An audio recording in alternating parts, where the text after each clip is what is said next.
திருக்குறள் பாகம் 2. சரியான விடையை தேர்ந்தெடுத்து எழுதுக.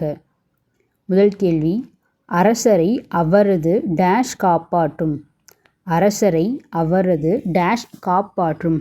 பதில், குற்றமற்ற ஆட்சி.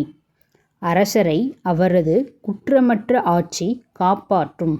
இரண்டாவது கேள்வி, சொல்வளமும் நற்பண்பும் உடையவர்கள் தாம் பேசும் டேஷ் தகுதி அறிந்து பேச வேண்டும்.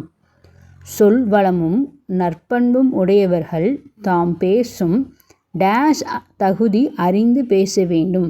பதில், அவையின். சொல்வளமும் நற்பண்பும் உடையவர்கள் தாம் பேசும் அவையின் தகுதியறிந்து பேச வேண்டும். மூன்றாவது கேள்வி, ஆண்மையின் கூர்மை டேஷ். ஆண்மையின் கூர்மை டேஷ். பதில், பகைவருக்கு உதவுதல். ஆண்மையின் கூர்மை பகைவருக்கு உதவுதல். ஃபோர்த் கொஸ்டின், வறுமை வந்த காலத்தில் டேஷ் குறையாமல் வாழ வேண்டும்.